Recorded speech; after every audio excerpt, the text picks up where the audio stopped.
the Office of Indian Education's 50th anniversary celebration. I hope you're continuing to enjoy the award-winning music from the Native American Music Awards during our breaks. We are excited to move into our afternoon sessions. And as we begin the afternoon, we're going to learn a bit more about our Title VI formula funding and the impact those funds have in communities across the U.S. As we move into our student testimonial recognition and a glimpse into Title VI funding, I want to welcome our next special guest, Mr. James Lane, Senior Advisor in the Office of Elementary and Secondary Education. Mr. Lane? Yeah, well, good afternoon, everyone. It's such an honor to be with you, and I'm so excited to be here to help celebrate 50 years of dedicated work here in the Office of Indian Education. As was shared, my name is James Lane. In addition to being a senior advisor in the Office of the Secretary, I also have the honor of leading OESE as the Delegated Assistant Secretary. Earlier today, this group heard about the history of OIE and its important mission to serve Native students. Today, this mission is as important as ever, as we hear of the tragedies incurred in Native communities through Secretary Deb Haaland and the Department of Interior's first volume of the Federal Indian Boarding School Initiative's investigative report. And we reflect on the impact that COVID-19 had on our students over the past 2 years. The Office of Indian Education was founded with the understanding that Native students have unique educational and culturally related academic needs and distinct heritage language needs, which require a special focus. Since its founding, we have experienced the leadership of at least 20 directors who have all contributed significantly to its mission, both inside and outside of the Department of Education. Just looking at our two most recent directors, we have Angeline Booley and Julian Guerrero, who took the helm during an unprecedented global pandemic and have done just an incredible job. What amazing role models they have been for our Native students. However, they didn't work alone, and the office would not have flourished without its dedicated team, who's here in the room with me. I also want to recognize Drs. Donna Savis-Burns and Crystal Moore for their leadership in particular. Over the past 2 years, they have not only maintained the office's current portfolio of grant programs, but they've also managed to distribute nearly $20 million in funding through the American Rescue Plan's American Indian Resilience and Education Program. Together with Angela Hernandez, Shayla Ortega, Annabelle Toledo, Bianca Williams, Wanda Lee, Donna Bussell, and Greg Hensley, the team's dedication to serving students has been nothing short of extraordinary. Earlier this year, I had the privilege of visiting the National Advisory Council on Indian Education biannual meeting in April this year. From the experience that I had, it was clear that the council works hard to ensure the best outcomes of our nation's youth, and I'm grateful for a system where we make sure the community is able to participate at a federal level to serve the best needs of students. As many of you may be aware, Secretary Cardona will continue to promote a student-centered focus, and the revival of the OIE Student Artist Competition is a tremendous ode to this endeavor. Not only that, but the office's increasing social media presence has allowed more students to become aware of ED's activities and how to get involved. It has been exciting to review the progress of the Office of Indian Education over its past 50 years, and with its current team and trajectory, I can only conclude its future includes a more promising experience for the future of Native students. I'm grateful to bear witness to the activities of this resourceful team, present and past, and applaud all of them for their service.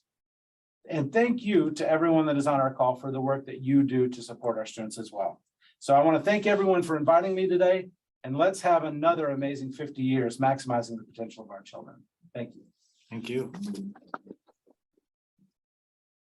Thank you, Mr. Lane.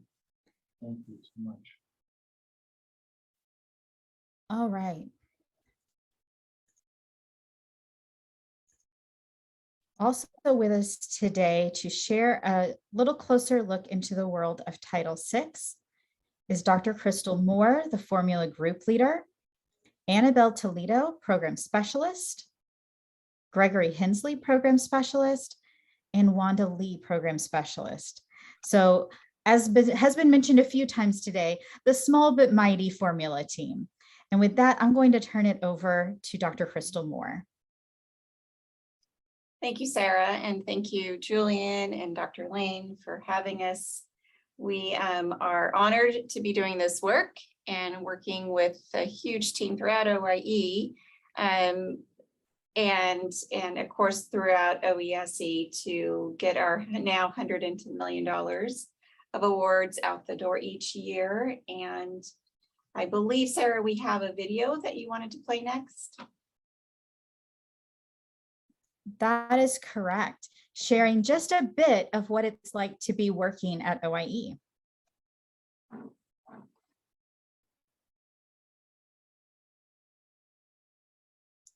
My favorite part of the job is, of course, people, whether it's the program officers that we have or our counterparts in the discretionary team, all the way from our colleagues across the Office of Elementary and Secondary Ed. And then, of course, our grantees. We have this year it'll be 1,276 grantees. Last year it was about 1,304.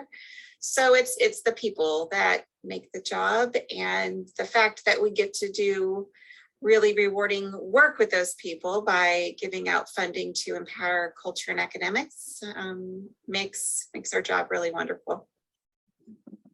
I think the favorite part of my job is talking to the grantees and offering them technical assistance. I actually worked in the field starting as far back as 47 years ago. I was a very, very young person. So I think I have some, field experience that I can lend to them, and I can do some brainstorming and help them with things like programming and assessment if they allow and choose.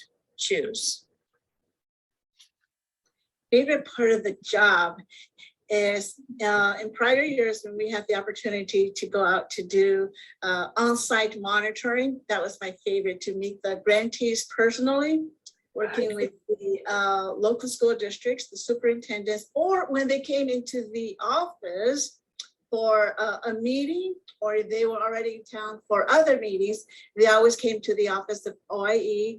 And that was the best part. So I could finally put the name with the face of grantees that I have been working with for years. So it's always, and the students that sometimes come in with their group, or if they're on a tour, if they let us know in advance, we will let them into the building. And that was the best part, meeting the grantees. Yeah, it's really been getting to know our grantees out in the field. Unfortunately, we haven't gone out in person, but I've been talking on the phone and emailing a lot of our grantees, especially the last few months due to the application part of the year where they're applying for grants for next school year. So a lot of troubleshooting, a lot of assistance with the applications, but everybody seems to be on target and doing well with that. I just think I really enjoy interacting with our constituents, our grantees, other educators in the field, people that are interested in Indian education and want to learn more about it. It's been really rewarding to kind of spread information about our program and what we do at the Department of Ed. And I hope to do more of that, and hopefully some face-to-face.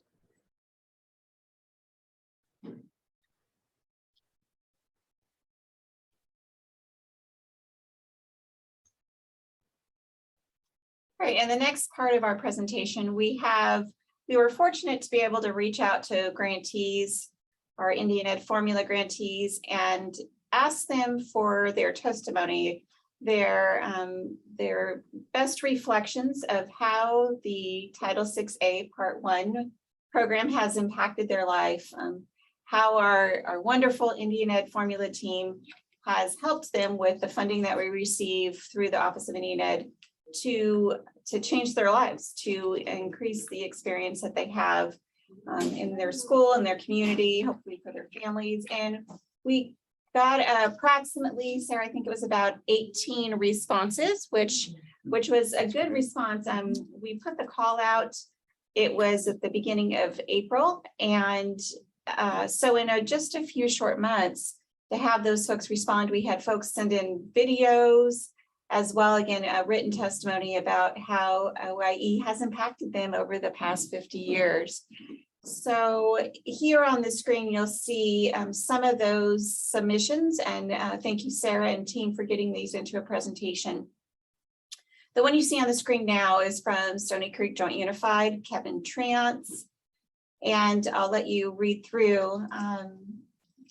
But ultimately, he reflects back into the mid-1800s and how they have come from that difficult time, Native Americans dying on the trail, and how they have currently used this money to fight through adversity, staying clean and sober, and following passion. So I'll let you read that one.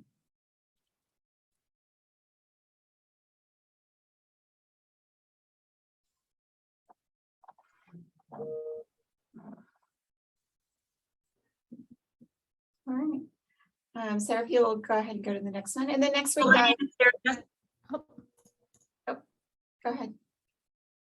Hello, my name is Sarah Jesperson. I am the American Indian Education Coordinator for Richfield Public Schools, Independent School District 280 in Minnesota. I just want to say today that the Title VI Office of Indian Education grant has greatly helped the Native students and families attending Richfield Public Schools. Title VI and the Office of Indian Education is a critical part of my program's ability to provide quality programming and resources for Native students and families in Richfield Public Schools. With the money from the Title VI grant, I have been able to provide cultural family nights, culturally relevant books, exclusive college visits for Native high school students, and much more. Thank you, Office of Indian Education. Great, thank you, Sarah. Do we have Joy Mickelson on the phone or on the Zoom? No, Joy was not able to join us live today. But she shared how the Indian Education Grant has helped the Blackfoot School District to achieve their cultural goals and promoted college and career readiness for their Native American students, including through their Native American dancers. They prepared a 40-minute program that reviewed history and dancing, and students have been asked to dance at other civic functions because it's just such an amazing program, and it's really become a tradition within their community.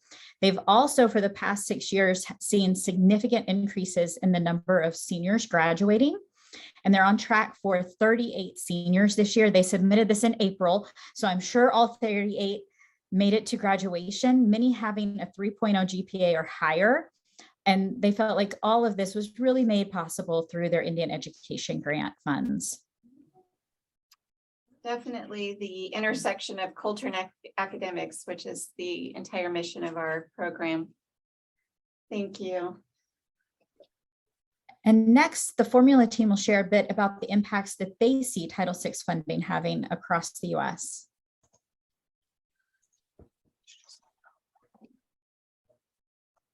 The impact of the formula grants, in the prior years, has always been changing with each different title.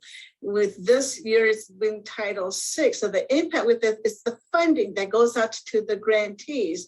And when we hear from their personal stories of how it affected their students or the students, when we do go out for conferences and students are there, they would tell us how it impacted them with their studies, whether they were taking AP classes that helped pay for those classes with Title VI funds, that they were able to take more AP classes. And that was a big plus for the students, that they will be in dual classes.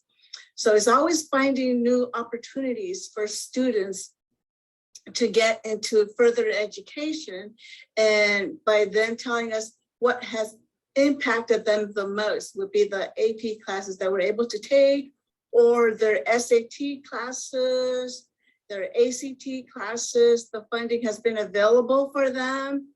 And just hearing from the students and the program directors that work with them directly on how these funds can best help those students. And basically what they're always saying, what they're always asking is what's allowable. So I always like to give them that opportunity to ask questions so we can provide them those answers, that those title funds are being used as supplemental funds so that they're not supplanting what the district is already providing.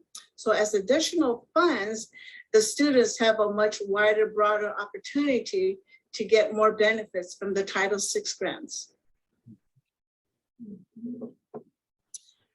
Well, formula funding touches so many big schools, small schools, moderate-sized schools, and tribal programs and Indian orgs, charter schools. It touches so many schools that have Native American children in positive ways. Remediation is something a lot of America's children actually need. And then the cultural aspect helps them keep their culture vibrant. And I do believe that it improves their self-esteem. And I think it helps, them want to come to school and participate fully. So as I alluded to in the last answer, our impact of our formula funding, we have this year, it's $110 million approximately of funding that we will be sending out to 1,276 grantees. And the purpose of that funding, the mission of our work is to fund and empower the hybrid intersections of culture and academics. So that looks like many different things across our grantees' approved applications. It can be anything from mental health services, which is so critical right now with after effects of COVID. It can look like field trips for students. It can mean cultural books. It could just be pure academics like math and reading tutoring. And it can be pure culture with powwows and regalia lessons on how to do beading or how to do create traditional clothing. So it looks, again, very differently throughout all our grantees, but as long as it's in the intersection of both Indian culture, Native American culture, and the academics. Yeah, from what I've seen so far, we are really reaching all parts of the country, large schools, small schools, urban schools, remote schools.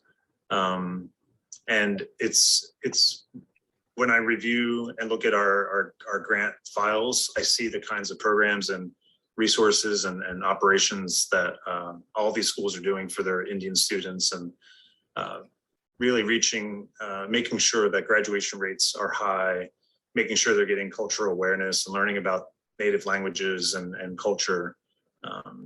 It's been really neat to see the types of creative ideas that they have. And I'm learning as well. This is new for me.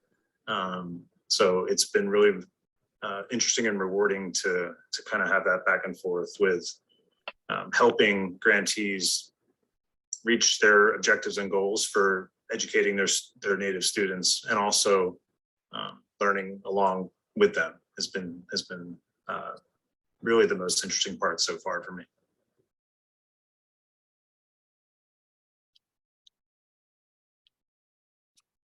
Do we have Shalise McConnell? I'll start by asking on the line. Yeah, no, Celise from North Beach School District wasn't able to join us live today, but also shared some of the ways that the funding has been able to be used in her community. She's their Indian education coordinator, stationed at Pacific Beach Elementary, where they have a high population of Quinault students. And so they've had a number of cultural nights, sharing cultural activities, meals, and chances for connection. And then again, this was submitted in April, but in the month of May, they had planned a college fair where families were going to be invited to learn about the careers, universities, and community colleges in their area, all around a family meal. Right. And then our next grantee not only recorded a special message, but also shared 2 videos that we'll be viewing today. Good afternoon. My name is Eric Anderson. I am the Achievement and Integration Coordinator for Stillwater Area Public Schools. And I would like to thank the Office of Indian Education and let them know that I am truly grateful for your tireless efforts in providing funding and supporting this important work. Stillwater Area Public Schools, NAPEC, which is our Native American Parent Advisory Committee, And NASA, our Native American Student Alliance, wanted to tell our story through 2 short videos outlining our efforts. So sit back and enjoy the show. Yes, sir. Yes, sir.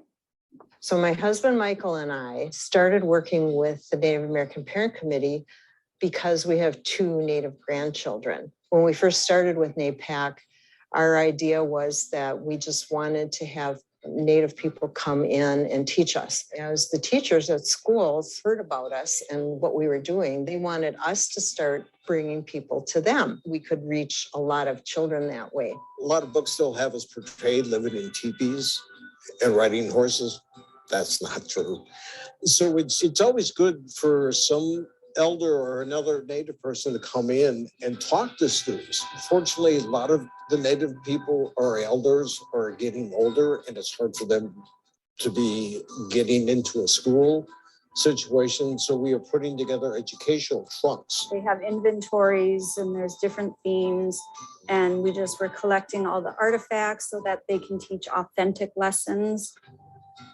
I was working on the contemporary issues bin. That's a bin that we have. Eventually there'll be a lot of videos in there, but we have education on what's going on in the 1920s to today in Native culture. My trunk was garden, tools, seeds, maple syrup, because that was a food. Wild rice, that was a food. And then we have some medicine plants in there too. The buffalo is very significant to the Dakota and Lakota people. It's good to show the students that tangible kind of evidence of, first of all, how large they were. It's hard to imagine how big they were. So actually seeing the skull, seeing how big the hide is, how many people can sit on the hide, that sort of thing. I really hope that teachers are able to use the trunks to get students excited about things. It's a lot different, like smelling a buffalo horn, than it is just seeing a picture in a slideshow or in a book. I think we all collectively decided that we hope that there's kind of a continuation of education of Native American culture in the classroom, rather than kind of the past and, you know, the stuff that everybody learns about. We want to kind of be able to branch out and have kids learn about different things that they don't maybe always see or have the opportunity to learn about. At Stillwater High School, I am the advisor for the Native American Student Alliance, which we call NASA. And it's a very informal group of students who self-identify as Native American, and also students who are interested in learning more about what it means to be Native American and developing that identity. Congratulate all these graduates who are here for our very first graduation ceremony from NAPAC. We've been talking about this for a really long time, and it's just so wonderful to see it all come together. I know all of the students worked really hard. Again, congratulations to our graduates. I hope that it helps to curb racism in the community. Even though it has, there's a lot of work to be done. I would really like to see continuation of the expansion of the educational programs. That's something that I, really much looked up to when I saw Denise, taking all this effort to, introduce authentic Native American education into, to elementary schools. On top of it, I hope that we do succeed and still continue to make sure that Native people in general, we have 100% graduation rate, not just 95%. I think that's a big goal the group should work towards. What we are doing in the schools is making sure that the students that we teach are taught authentic Native culture to dispel the stereotypes. And we want to give back to the community to let our peers know that this is a beautiful culture that the Native people have and that we can all benefit from it. To understand that Native people are still here, to understand that a lot of us still support and honor our past, and we still continue to practice our culture. So my hopes and plans for the future with this group is that it continues to grow, that younger families come in and start taking leadership roles in it. We want just to educate that, that we're still here and there's still things that are concerning to our culture that we want other people to learn about, and hopefully gain some insight into.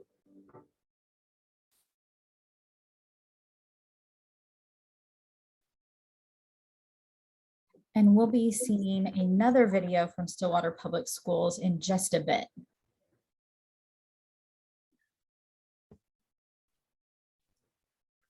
And Crystal, our next grantee, Helen Cheek from Iditarod Area School District, wasn't able to join us live today, but said that over the years, the funding through Title VI has really allowed them to participate in a number of career technology education programs. They're very thankful for all of your support and everything that the formula team does to help keep the students engaged in learning.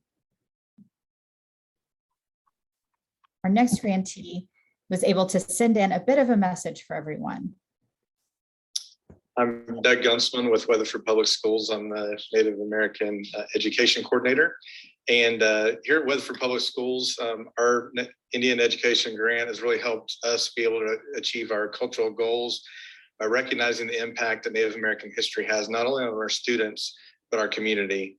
This grant has also provided avenues for our high school students to step foot on college campuses who would never have the opportunity otherwise, and also has allowed our Native American students to pursue interests in sports, extracurriculars, and academics without the constraints or worries of the finances. Our Native American students and families know that our district will support our Native American students in achieving their high school and career goals. And this grant has been beneficial for thousands of kids over the years, and we're just so thankful that they continue to do so. Thank you so much.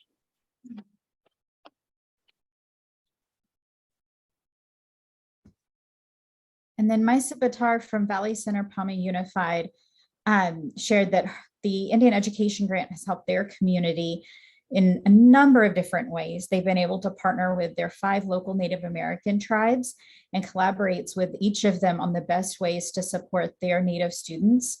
Each of their sites has a designated Title VI aide who collaborates with all the stakeholders to make sure that needs are met, whether they're social, emotional, or academic.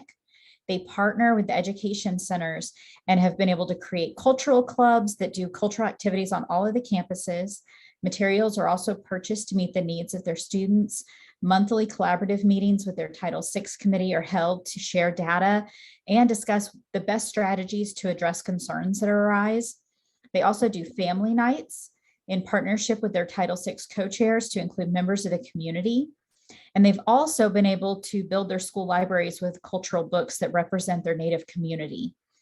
Also in their secondary schools, they work with their Native students to become college and career ready through specific coaching opportunities, college field trips, and exposing them to environments and expectations beyond just the standard school setting.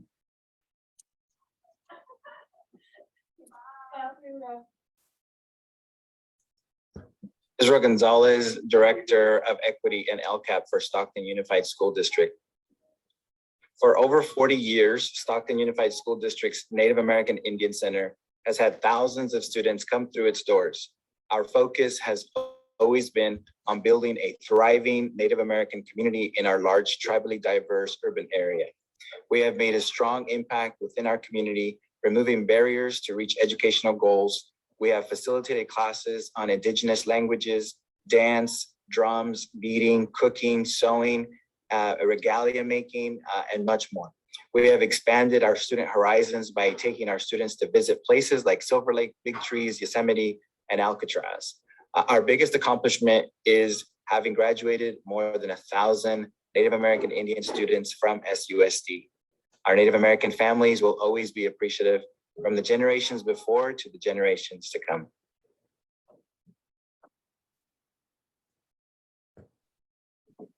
Sarah, do we have Dara on the line? No, she is actually, I believe, out of the country today. Oh, wow. Okay, I'll go ahead and read this one. Dara commented that she has 2 major Indian education grants and that helped further Navajo Prep's goals and dreams for excellence in education.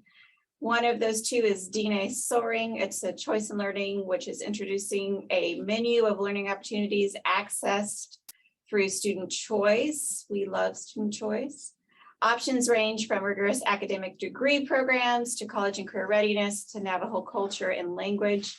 to healthy living. All of that is music to our ears. Dina Soaring as well for the part for oral language tradition is giving students a better understanding of Navajo language, how language reconnects them with their identities, and then how listening to stories of their heritage promotes meaningful dialogue with their elders, and how understanding and embracing their language and culture gives students interpersonal strengths. All wonderful. I'm so looking forward to seeing these on our website. Thanks, Sarah. Next. Do we have Miss Yogi on the line? No, okay. Capistrano Unified School Districts, that would be Southern California, I believe. And congratulations to OIE on 50 years. The Indian Education Grant has helped Capistrano Unified School District support American Indian and Alaska Native students to achieve cultural, college, and career goals. The funding has created opportunities for the district to provide cultural family events such as Native storytelling, crafts, and dancing. Yes, yes, yes.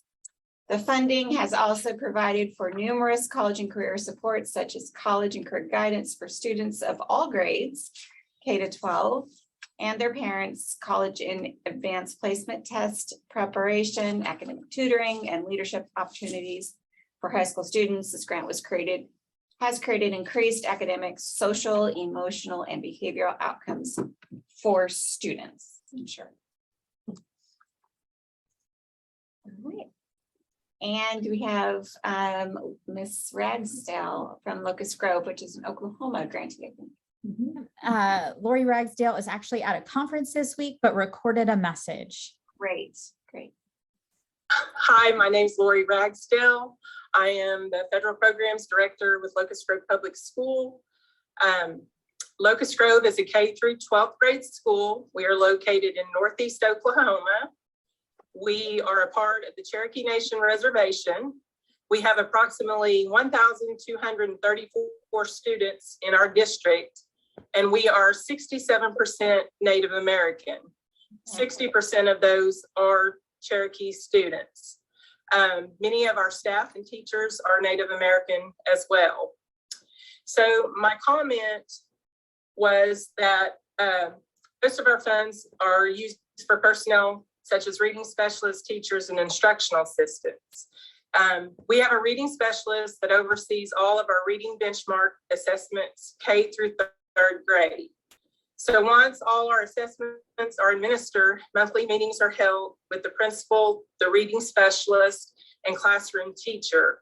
They look at all the data, the MAP scores, iStation, Literacy First, and Fluency scores, and that will determine if the student needs to be placed on a reading sufficiency plan. The RSA students are closely monitored through small group targeted instruction we call WIN time, and that is an acronym for what I need. So it specializes on children individually. Students may be further assessed to see, if other services are needed. So a student in 3rd grade that does not score proficient in the Oklahoma State testing program, they are considered at risk. And so a special RSA meeting will be held with the teacher, the principal, the parents of the child, the reading specialist, and a 4th grade teacher to determine their plan. We have, at the high school level, we have a Native American Studies class where students learn the history, cultural issues, and experiences of Native Americans. And for the 22-23 school year, we're excited to announce that we will have a Cherokee language teacher to teach beginning Cherokee to 8th grade students and students in the 9th through 12th grade. The Cherokee language is definitely endangered, so it is our hope to preserve and proliferate the language. We integrate cultural activities into our art classes. So students have the opportunity to make corn husk dolls, moccasins, basket weaving. They've made stickball games and other cultural activities. Our ELC students participate in cultural days, and the Cherokee Outreach Center comes and they put that on, and the kids play marbles and storytelling. and have a game of graces. So this year we held 2 community cultural powwow demonstration events. The Medicine Eagle Dance Troupe performed Native ceremonial dances, and the crowd was invited to participate in that. We also have an archery program in our school. Archery is a Native American tradition. We have 5 coaches that all graduated from Locust Grove and are Native American. They are invested in our school and our community, and they have quite a list of accolades. The kids have done great. Some of those accolades are 12 state championships combined, 2 Team USA members, 9 top 10 in the nation finishes, 2 national championship teams. We have a student that was an Oklahoma high school state record keeper, and then a junior high student who was also an Oklahoma state record keeper. And our latest accomplishments was our elementary team placed 4th in 3D and bullseye at the national tournament. Our middle school placed 3rd in bullseye and 5th in 3D at the national tournament. And the high school placed 3rd in 3D and 5th in the bullseye at nationals in Kentucky. So I'd like to thank the Office of Indian Education. Without funds, we wouldn't be able to keep these kids on track academically and to provide cultural activities. It's extremely important to us to provide students a culturally responsive education to help them meet or exceed the state standards. By incorporating these cultural activities, that allows the students to connect to their culture and to let them know we care about them and we respect where they come from, ensuring that the students feel respected and challenged. So congratulations on 50 years to the Office of Indian Education for your investment in Native American students. Thank you.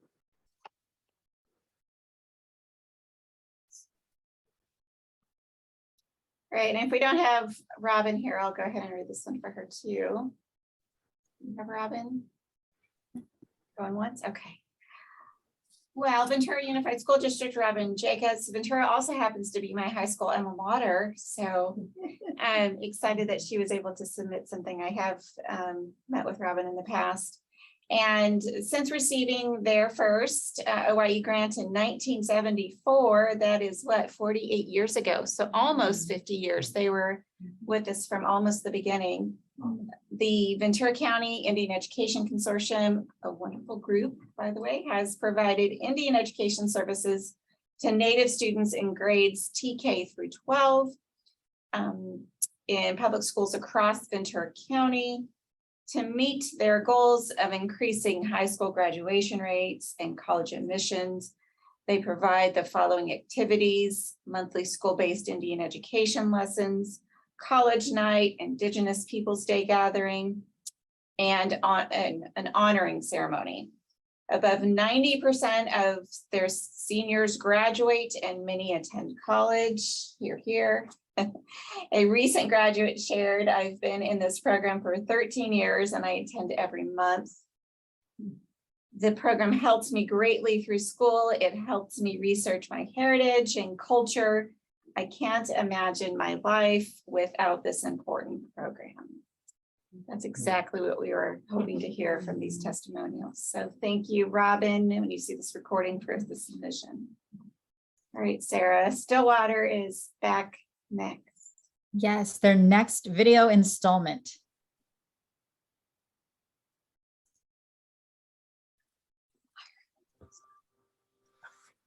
NASA stands for the Native American Student Alliance, where we welcome everyone into our club, Native American or not. NASA is kind of a way for me to explore an aspect of my heritage that I don't necessarily have, but mainly it's a way for me to try to get more representation and get a lot more focused on like this massive aspect of culture that exists.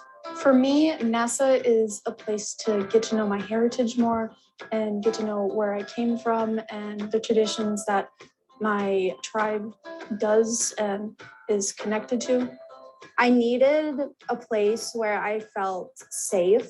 I wanted a place where I knew that, like, even if I'm having a bad day, I can go to this club and be like, hey guys, I'm not in the best mood today. And everyone is like, yeah, we feel that. With NASA, it's like, it's a family. There's no one really to beat. And it's everyone just being who they are in their own club. I found NASA through because of the possibility fair. Everyone who was at that booth was very excited to be there, and it was very fun to be around. I've always loved the culture and to learn. I just always wanted to learn more about the traditions. The NASA shirts, I got a free NASA shirt, so I was like, so it's a free t-shirt.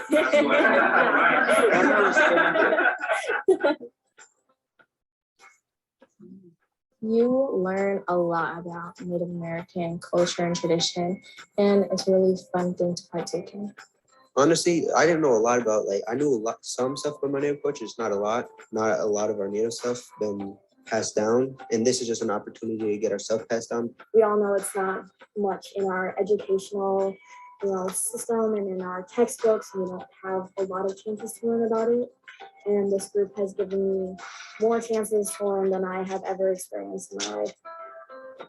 I didn't really know what Native American culture was. Like, of course, my mom talked about it and stuff, but we never really did anything. So when growing up, I'm like, yeah, I'm Native American.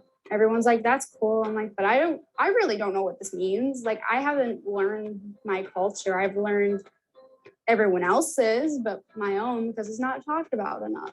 A lot of things told in like history books and by teachers isn't always 100% true.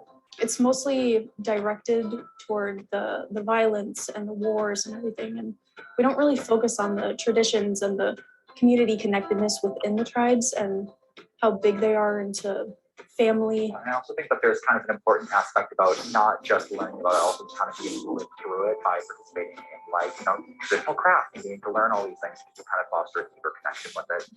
We have last week at our school, which is like loving and sharing together, and it's about like heritage and ethnicities coming together and like realizing these different ethnicities within our school. So we did a lot for that. We also went to a climate change conference where we got to sit in and watch just like them talk about the different changes and like helping the environment just overall, and that was really cool.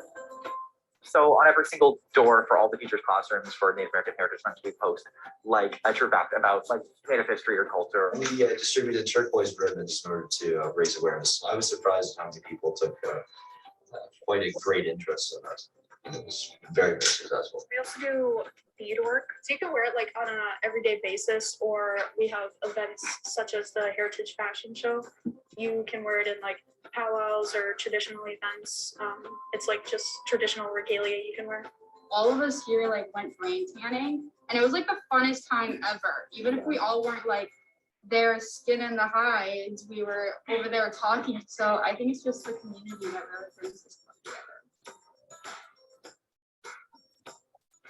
I think my self-identity has changed in the way I look at myself as, because growing up, I knew that I was Native, but it wasn't like a traditional thing to do smudging around my house, to go to powwows, to do all these Native traditions of making clothing and everything.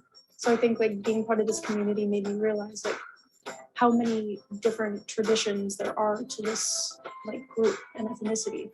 It is an alliance. It's not just for Native American students, it's for students who are willing to come and learn. Yeah, there's no like one-upping factor. It's just we're all here to learn, we're all here to enjoy the community and all that we get to do. Native American Student Alliance.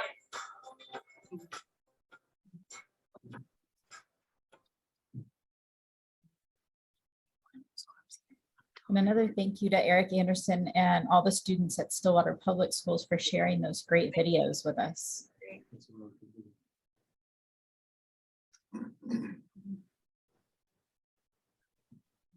And do we have Lynn Ann here? No, Lynn Ann was not able to join today. Okay. Sarah, do you want to quickly read this one for us? Absolutely. So Linan Yazzie from Phoenix Union High School District shared with us that through the Title VI grant, they've been able to support and encourage academic, social, cultural, and extracurricular success for Native American students by providing culturally appropriate services and resources.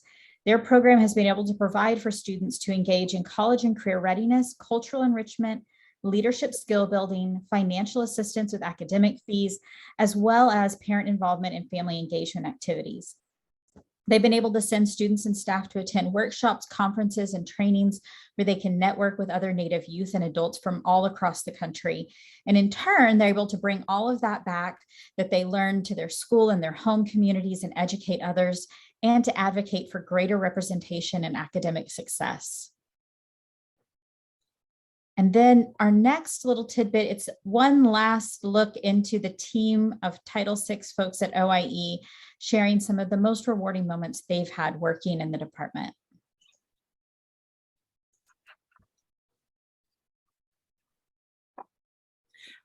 Yes, my first on-site visit was with Bernard Garcia and Jean Hunt.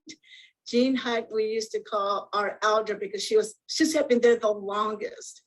And going on that first on-site monitoring visit was a big joy. It was out in Oklahoma, and learning from her because she had a lot of experience and she was also a teacher. So learning from her firsthand on what takes place during an on-site monitoring visit was one of my biggest joys in traveling with her. So she is a very energetic, very positive, and she just had a wealth of information. And she was a fashionista. She was always color coordinated. She was just a great joy to be with, very calm person. And I love her approach and her passion for Indian education. And I think I got that from Jean with the work that I do. Yeah, so actually just on Friday, talking about that face-to-face that I'm looking forward to, I did finally have a face-to-face interaction with one of our grantees here in DC. Lincoln County School District from Oregon brought 17 of their graduating seniors to DC for a 3-day trip to go to a number of our museums here in DC to meet with their local congressperson. And I was able to meet up with them at their hotel briefly and do a walking tour of the Hill. I've been living in DC for 19 years and I have a history background. So I shared some tidbits with them about the city and the buildings and the architecture, which was really fun. So it was great to have some one-on-one with my grantee contact for that school, and also to talk to some of the students about their aspirations and what their next steps are as they graduate high school. And most of them have never been on the East Coast, let alone visiting DC. So that's a nice success story, seeing it up front, actually meeting a grantee contact and students and watching them react to, experiencing a lot of interesting stuff that DC has to offer, and especially the National Museum of the American Indian here in DC. They were able to visit that as well. So that's a good start for me, and I hope to do more of that. So a particular experience that I found rewarding with our grantees is, with many grantees, part of our biggest challenge or biggest opportunity, I would say, is helping the Indian parent committees and the LEA or the entity leadership, the grantee leadership, the folks that wrote the grant, got the grant, helping them, as well as our Indian parent committees, connect and really communicate with one another and understand each other.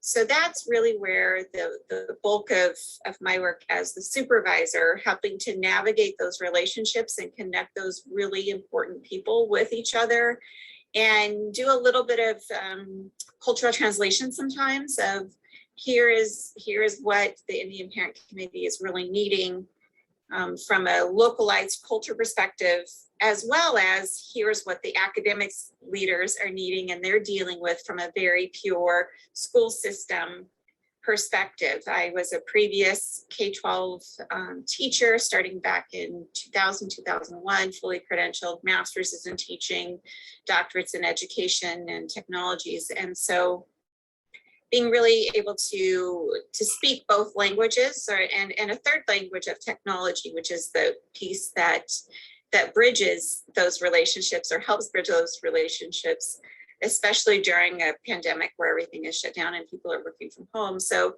speaking technology in order to help the academics, the school leaders, in a very specific system. Academia and schools have a language, a vocabulary all of its own.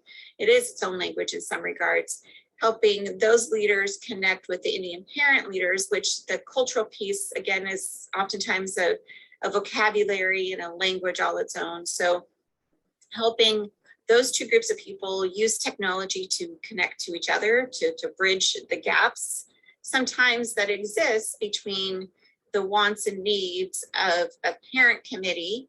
They have very specific wants and needs with, they're coming to the school with their children at the forefront of their mind and the development of their children, their kids through the school system as students. They're 100% advocates as well as they should be. And again, showing up to the school with those needs and wants, and then the school leaders, of course, are wanting the best experiences for the kids as well, that they are paid and there to serve. They spend a long time training to serve, and sometimes they're Native American tribal members as well. But making sure that everybody's needs and wants are met and that they are really communicating that in the most effective manner is been probably one of the most rewarding things for me as well, to help them build their relationships. And then OIE can just really support the mechanics of grant management, cost principles, the allowability, allocability, all of that from the federal perspective. And once we get them communicating well, again, if it had not gone well for a period of time or just needed to develop further, once those communication pieces are well connected between the entities and the parties at the entity, then OIE can kind of step back and just focus on the key principles of federal grant management. So that's been a critical piece, as well as, again, I think from just my perspective, is being able to use that background of understanding all of the languages that we deal with, again, this localized school system, as well as the cultural piece, and then the technology piece to do kind of the business management for our office as the supervisor as well, prepare the slates, get them written appropriately, and then through the approval chain in order to ensure that our grants get out the door on time so that they get to our grantees' door on time in order to fund these really, really important programs that train our kids, that give our kids cultural experiences and academic experiences to empower them throughout a very productive school process, as well as hopefully adulthood. All the experience I have had here with Part A has been rewarding. But like I said, I worked when I was very young in this, and it was Title IV back then. They also had a Part C adult education program. I was in Baltimore City. I had a Lumbee man, 50 some or early 60s. That's my tribe, the Lumbee tribe. He was just about totally illiterate. And we had him reading within 1 year. And it just brought me to tears. And every time I think about it, I practically cry. I mean, it was something he wanted so badly. And, we had no idea, his capabilities, but the speed with which he worked and his dedication. And he was actually reading from the Bible, which is a very difficult book to read. So Wow. that goes back many years when we had a Part C. But everything I do every day is important, and it does inspire me to help the younger children. I love to work with the young people, the middle-aged children, and I also love adults as well. And we have one final grantee with a message to share.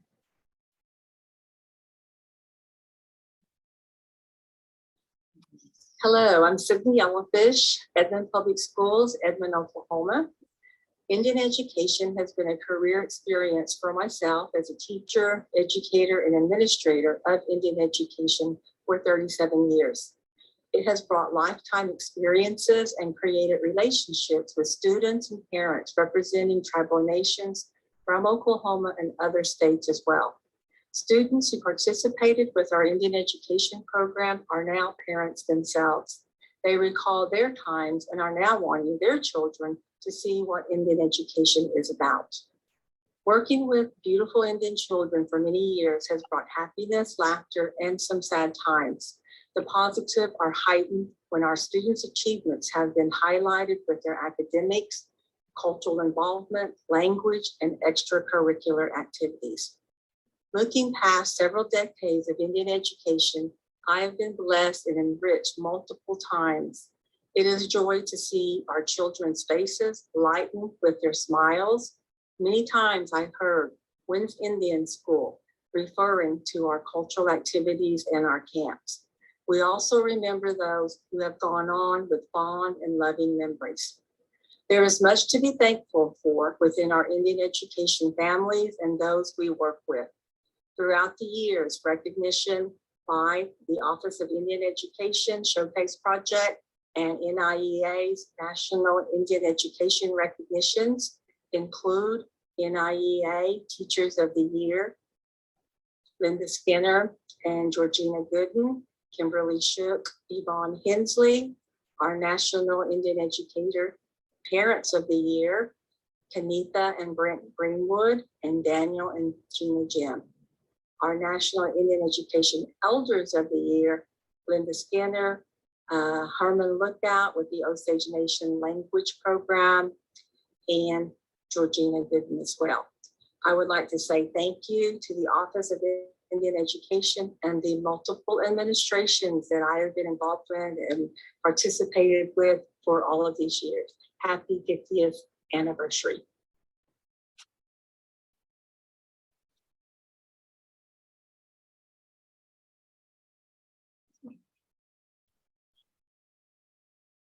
And that's our final grantee share.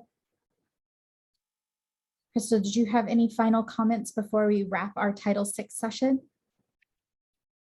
Just thank you to everybody who participated. Thank you to you, Sarah. It was a monumental effort to get these all coagulated into a presentation. They were lovely. And I think along with our beautiful student artwork competition that we're going to do annually, maybe we need a student testimonial annual event as well. So I don't know that we can convert our annual APRs to video only, but we could do a TikTok competition. That's really advancing. There you go. Holly, you're hired for that event. So again, all we can say is thank you. This is beautiful. And I think these testimonials really summarize the incredible work that everybody on this call and many others have been doing over the past 50 years. In OIE, we stand on the shoulders of giants. And hopefully all of these kids we heard from now, these students we heard from now, they'll be working in OIE over the next 50 years as well. So thank you.